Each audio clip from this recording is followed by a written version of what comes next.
Bonjour et bienvenue à ma vidéo du vendredi. Je ne sais pas la raison qui t'a poussé à cliquer sur cette vidéo, mais je soupçonne que c'est peut-être parce que tu as besoin d'être encouragé. Peut-être tu passes par un moment difficile et le titre de cette vidéo, comme quoi un cœur qui aime Dieu, qui est brûlant pour Dieu, peut connaître le découragement. C'est une phrase qui a retenu ton attention. Et dans cette vidéo, je voudrais vous partager un exemple biblique d'un homme de Dieu, d'un homme qui aimait Dieu, qui a servi Dieu et qui a connu un moment de découragement. Si Dieu a permis que ça soit dans sa parole, c'est pour nous dire que ça peut arriver, même à celui qui aime le plus Dieu. On n'est pas euh, à la merci d'une période difficile. Alors ne te décourage pas, tu n'es pas seul dans cette vallée.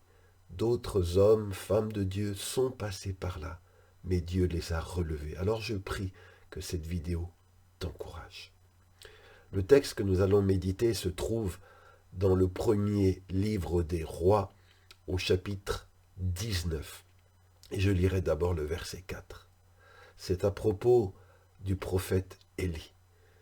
Il est dit, alors que Élie venait de remporter une immense victoire quand il a confronté les prophètes de Baal sur le mont Carmel, que Dieu a fait un miracle extraordinaire en envoyant le feu du ciel pour consumer le sacrifice que Élie avait offert, montrant à tout le peuple, Dieu a montré qu'il était Dieu, que les idoles sont des dieux muets qui n'exaucent pas, ne secourent pas.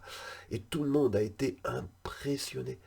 Mais voilà que Jézabel, la femme du roi, qui était une adoratrice du dieu Baal, est très fâchée contre Élie à cause de ce qu'il a fait au prophète de Baal, et elle promet de tirer vengeance et d'avoir la peau du prophète. Et il est dit, 1 Roi 19, verset 4, que Élie va s'enfuir et va marcher pendant une journée dans le désert.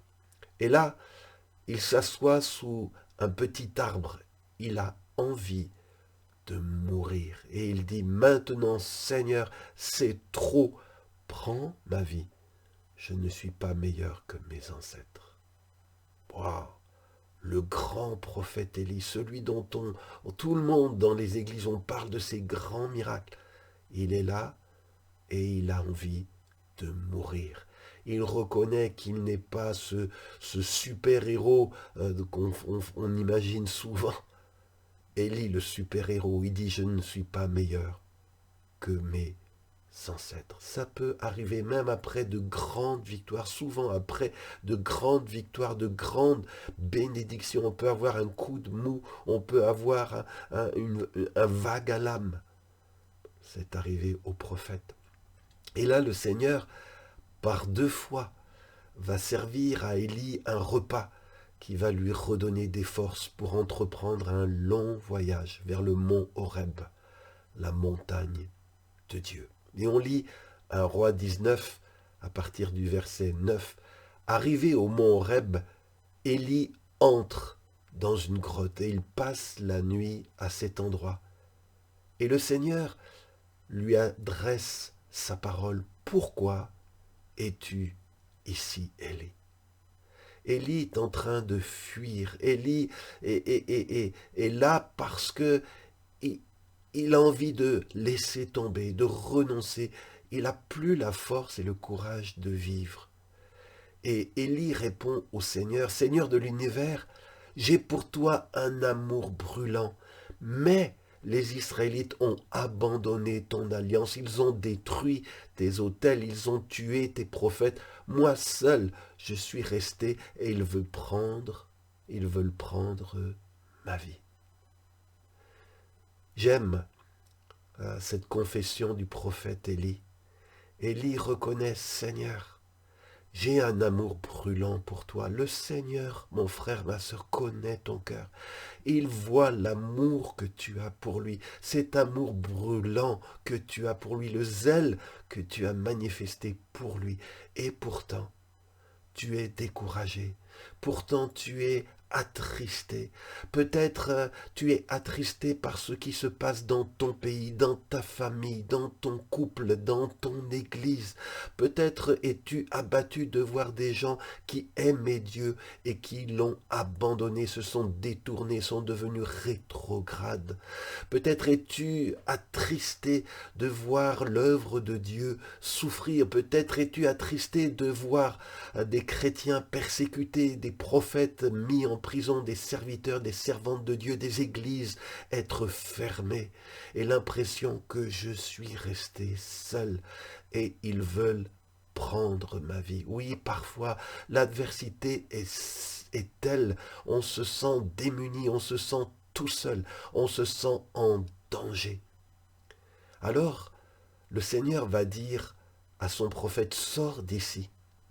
Va dans la montagne attendre ma présence. Ô bien-aimé, à la montagne de Dieu, je prie qu'à la montagne de Dieu tu puisses retrouver cette présence qui te relèvera. Et le Seigneur dit, va dans la montagne attendre ma présence, moi le Seigneur, je vais passer.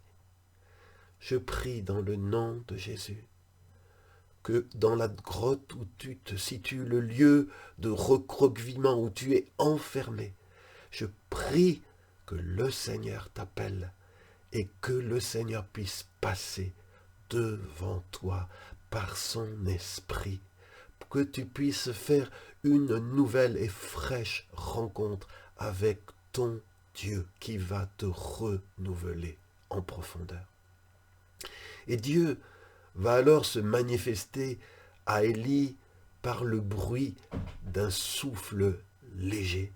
Et quand Élie l'entend, le texte dit qu'il se cache le visage avec son vêtement, qu'il sort et qu'il se tient à l'entrée de la grotte. Au nom de Jésus, je prie que tu puisses sortir de ce cachot, de cet endroit noir où tu es, de cette dépression, et te tenir à l'entrée, et que le Seigneur là, à l'entrée de là où tu te tairais, le Seigneur te rencontre. Et là, il entend la voix qui lui dit, « Qu'est-ce que tu fais ici, Élie ?»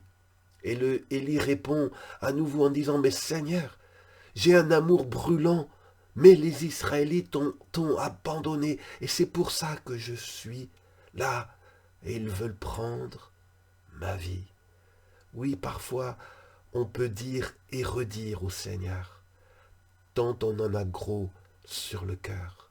Mais Dieu ne condamne pas son prophète. Dieu ne lui fait pas de reproches. Dieu va juste dire à son prophète bien-aimé, on le lit au verset 15, « Vas-y, Élie, poursuis ton chemin. » Et le texte nous dit qu'après cette rencontre, après l'écoute de ce vent, de ce doux vent qui a été un baume sur un cœur découragé, Élie va reprendre la route, va reprendre le chemin, redescendre de la montagne et aller continuer sa mission. Ma prière au nom de Jésus, toi qui es peut-être découragé et abattu, c'est que tu puisses aller à la montagne du Seigneur, qu'il y ait une douce rencontre qui soit un baume sur ta souffrance, sur ta peur, sur ta déception, ta frustration, et que le Seigneur te redonne cette parole, ce n'est pas fini. Mon fils, ma fille, vas-y, reprends ton chemin. Oh, que Dieu vous accorde la force nécessaire, la grâce nécessaire pour reprendre votre mission. Soyez largement bénis et encouragés, et je prie au nom de Jésus que tous ceux qui vous menacent, que cet ennemi Satan qui essaie de vous décourager, de vous mettre des bâtons dans les roues, que ce qu'il a voulu faire contre vous soit brisé, annulé, que vous puissiez en Dieu retrouver le courage et la force dont vous avez besoin pour continuer le chemin. Soyez bénis et encouragés, et je vous donne rendez-vous vendredi prochain pour un nouveau message. Courage.